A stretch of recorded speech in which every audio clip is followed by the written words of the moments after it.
Good morning to all of you. Dear students, I am Pramod Kumar Misra from Prayagraj. Today I am going to teach you about interchange of active and passive voice based on past continuous tense. प्रिय छात्रों, सबसे पहले यह समझना आवश्यक है कि कोई वाक्य पास्ट कंटिन्यूअस टेंस का है या नहीं, ये कैसे समझेंगे हम। तो पास्ट कंटिन्यूअस टेंस में हेल्पिंग वर्ब वाज वर्ब लिखा रहता है और मेन वर्ब के फर्स्ट फॉर्म में आईएनजी लगाते हैं। और वही अगर पैसिव वॉइस में बदलना हो तो पैसिव वॉइस का हेल्पिंग वर्ब क्या होता है? Was verb plus being. अब हेल्पिंग वर्ब्स आप समझ गए। अगर यहाँ कहीं दिक्कत हो तो मैं आपसे कहना चाहूँगा कि मेरा फर्स्ट वीडियो जो लॉन्च हुआ है introduction of active and passive voice, उसको जरूर देखें। अब हम आते हैं अफर्मेटिव सेंटेंस की ओर। तो अफर्मेटिव सेंटेंस का क्या रूल है? रूल है new subject plus was verb plus being plus main verb third form plus by plus new object. ये न्यू सब्जेक्ट क्या है? वॉइस पढ़ाते वक्त हमने आपको बताया होगा कि ऑब्जेक्ट को सब्जेक्ट बदलते हैं और सब्जेक्ट को ऑब्जेक्ट बदलते हैं। वही जो ऑब्जेक्ट को सब्जेक्ट में और सब्जेक्ट को ऑब्जेक्ट में आपने बदला, वही न्यू सब्जेक्ट और न्यू ऑब्जेक्ट हो गया। इसके बाद क्या रूल था? नियमानुसार हेल्पिंग वर्ब का प्रयोग करते थे, हेल्पिंग वर्ब आपका प्रयोग हुआ। और चूंकि पास्ट कंटिन्यूअस टेंस है इसलिए पैसिव वॉइस में इसमें वाज वर्ब के बाद क्या लगा देते हैं? बीइंग। और हर जगह वॉइस में वर्ब के किस फॉर्म का प्रयोग करते हैं? थर्ड फॉर्म का प्रयोग करते हैं। लेकिन इंपरेटिव सेंटेंसेस में ऐसा रूल लागू नहीं होता। इसके बाद बाई प्लस न्यू ऑब्जेक्ट। अब कोई एक एग्जांपल ले लीजिए। Richa was singing a song. Who was singing a song? Richa was singing a song. तो यहां पर सब्जेक्ट क्या है? रिचा। ऑब्जेक्ट क्या है? A song. वर्ब क्या है? सिंगिंग। अब जब इसको पैसिव वॉइस में बदलते हैं, सबसे पहले क्या करते हैं? सब्जेक्ट को ऑब्जेक्ट में, ऑब्जेक्ट को सब्जेक्ट बदलते हैं। तो किसको लेंगे पहले? असांग को। असांग ये न्यू सब्जेक्ट हो गया। असांग एक गीत के साथ हेल्पिंग वर्ब क्या होगा? वाज। A song was being. इधर देख रहे हैं ना रू?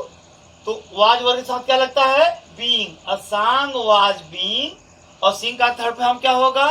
संग बाई रिचा। क्योंकि ये जो रिचा सब्जेक्ट है इधर न्यू ऑब्जेक्ट का स्थान पाएगा तो नाम तो बदलता नहीं। आइए एग्जांपल सेकेंड को लेते हैं। Rohit was writing a letter. Who was writing a letter? Rohit was writing a letter. पत्र कौन लिख रहा था? पत्र रोहित लिख रहा था। तो सब्जेक्ट क्या हो गया? रोहित। ऑब्जेक्ट क्या हो गया? A letter. अब ऑब्जेक्ट को सब्जेक्ट बनाते हैं। अ लेटर यहां आ गया। A letter plus was verb. A letter was plus being, being और राइट का third form written, written by. ये रोहित ऑब्जेक्ट के स्थान पे चला गया तो हो गया a letter was being written by Rohit. अब हम आते हैं नेगेटिव सेंटेंस की ओर। नेगेटिव सेंटेंस में आपको हमने प्रेजेंट कंटिन्यूअस टेंस में पढ़ाया होगा कि इज एम आर के बाद यहाँ नॉट लगा देते थे। उसी तरह पास्ट कंटिन्यूअस टेंस में वाज वर्ब के बाद नॉट लगा दिए।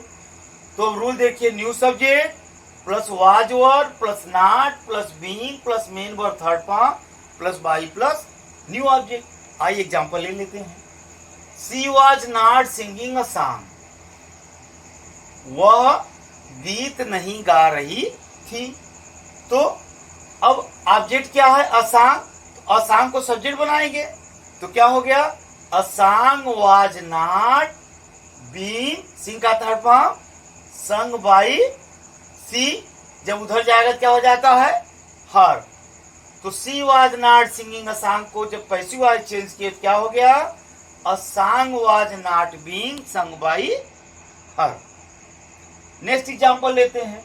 दे वर नॉट प्लेइंग क्रिकेट। वे क्रिकेट नहीं खेल रहे थे।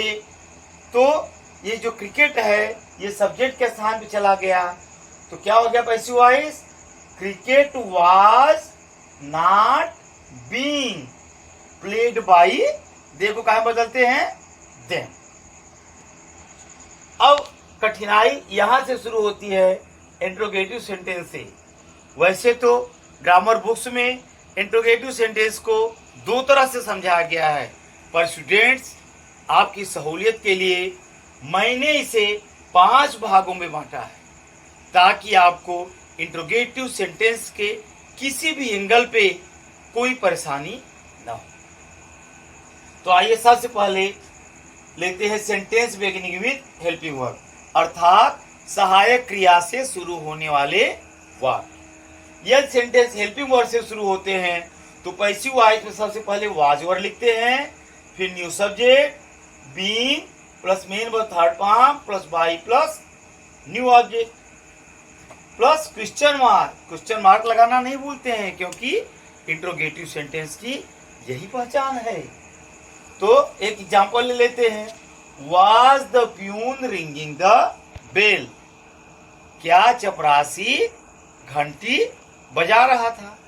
तो जब हम पैसिव वॉइस बदलेंगे तो सब्जेक्ट के सामने क्या आएगा, बेल, बेल आ जाएगा, लेकिन इसके पहले क्या लगाते हैं, वाज वर्ड, तो हो गया वाज द बेल बीइंग रंग बाय द प्यून, क्योंकि प्यून यहाँ सब्जेक्ट है, इधर आएगा तो ऑब्जेक्ट हो जाएगा, क्वेश्चन मार्क लगा देते हैं। नेक्स्ट ले लीजिए, वर you making a noise in the class, you के साथ वर है एक्टिव वॉइस में, लेकिन ध्यान दीजिए इधर जब क्लास को लाएंगे या नॉइज को लाएंगे तो नॉइज के साथ क्या हो जाएगा, वाज हो जाएगा।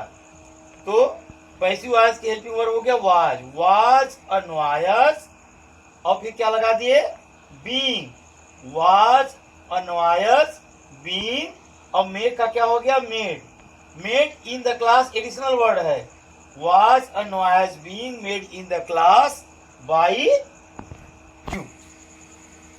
तो were you making a noise in the class का जो पैसिव बनाए तो क्या हो गया, was a noise being made in the class by you. प्रिय छात्रों, निश्चित रूप से इसका एक एक अंश आपके समझ में आया होगा, और यदि हमारी कही गई बात सच है तो हम आपसे आशा करते हैं कि आप इस चैनल को यदि सब्सक्राइब न किए हों तो प्लीज सब्सक्राइब करना न भूलें। स्टूडेंट्स, अब हम आते हैं इंट्रोगेटिव सेंटेंस के सेकेंड रूल की ओर, जब ये क्वेश्चन वर्ड से शुरू होता है। तो पास्ट कंटिन्यूअस टेंस का वाक्य जब क्वेश्चन वर्ड से शुरू हो तो सबसे पहले क्या लिखते हैं पैसिव वॉइस में, question word plus was word plus new subject plus being plus main verb third form plus by plus new object plus question mark. एक एग्जांपल लेते हैं, why were you ringing the bell yesterday, यहाँ पर yesterday सब additional है, तो the bell को ही हम क्या बनाएंगे, न्यू सब्जेक्ट, तो हो गया why was the bell being rung yesterday by you. Any doubt? No? बहुत अच्छी बात। नेक्स्ट लेते हैं, when were you doing your work, तो क्या हो गया passive voice, when was your work being done by you. यहाँ कोई संदेह नहीं होना चाहिए। अब हम आते हैं थर्ड रूल की ओर, सेंटेंस बिगिनिंग विथ व्हाट। यद्यपि यह भी इंट्रोगेटिव के क्वेश्चन वर्ड के अधीन ही आता है, लेकिन व्हाट के साथ कुछ अलग रूल का प्रयोग करते हैं। तो अगर हमारा सेंटेंस व्हाट से शुरू है तो क्या हो जाएगा फार्मूला, पैसिव वॉइस का what plus was plus being plus main verb third form plus by plus object plus question mark. What were you doing, active voice sentence, तुम क्या कर रहे थे, तो क्या हो जाएगा, व्हाट की शुरुआत पैसिव का हैस करेंगे व्हाट से ही, तो हो जाएगा व्हाट, फार्मूला में देखिए वाज का प्रयोग किया गया है, व्हाट वाज बीइंग, और डूइंग, डू का थर्ड फॉर्म क्या होगा, done by you. What were you doing का पैसिव वॉइस क्या हो गया, what was being done by you. अब बढ़ते हैं नेक्स्ट सेंटेंस की ओर, सेंटेंस बिगिनिंग विद हु। जब हमारा सेंटेंस किससे शुरू हो, हु से, तो सबसे पहले हम किसको लिखते हैं, बाय हुम को। तो फार्मूला हो गया by whom plus was verb plus subject plus being plus main verb third form plus question mark. ध्यान दीजिए, हु से शुरू होने वाले सेंटेंसेज में वाक्य के अंत में बाई प्लस ऑब्जेक्ट का प्रयोग नहीं करते हैं। तो एग्जाम्पल लीजिए, who was reading the letter, तो इसकी शुरुआत पैसिव वॉइस की कहाँ से करेंगे, by whom was the letter को न्यू सब्जेक्ट स्थान पर ले जाएंगे। By whom was the letter be, read का थर्ड फॉर्म बोलते रेड है, लिखते वही है, by whom was the letter be read. यहां कोई शंका नहीं होनी चाहिए। अब आश्चर्य की बात आपको यह लग रहा होगा यहाँ कि नेक्स्ट रूल शुरू होने जा रहा है हुम से। इसमें तो आपने हु को बाय हु में बदल दिया, लेकिन जब सेंटेंस ही शुरू हो। स्टूडेंट्स, अब हम आपको इंट्रोगेटिव के 5th रूल को समझाने जा रहे हैं, सेंटेंस बिगिनिंग विथ हुम। देखिए, दिक्कतें यही ज्यादा होती हैं आपको हु और हुम में, तो इन दिक्कतों के बारे में आपको समझना होगा कि हु से शुरू वाले सेंटेंस को बाय हुम से शुरू करते हैं और हुम से शुरू होने वाले सेंटेंस को हु से शुरू करते हैं। तो रूल इसका क्या है, who plus was plus being plus main verb third form plus by plus object plus question mark. तो हुम वर यू टीचिंग, तुम किसे पढ़ा रहे थे। तो पैसिव वॉइस क्या हो गया, हुम को काहे बदले हु में, who was being taught by you, तुम्हारे द्वारा कौन पढ़ाया जा रहा था। स्टूडेंट्स, थोड़ी परेशानी हर जगह आती है। आवश्यकता इस बात की है कि हम इन परेशानियों का सामना करते हुए और सजगता से इन कठिनाइयों को समझते हुए ग्रामर के रूल्स को अच्छे से अवलोकन करें।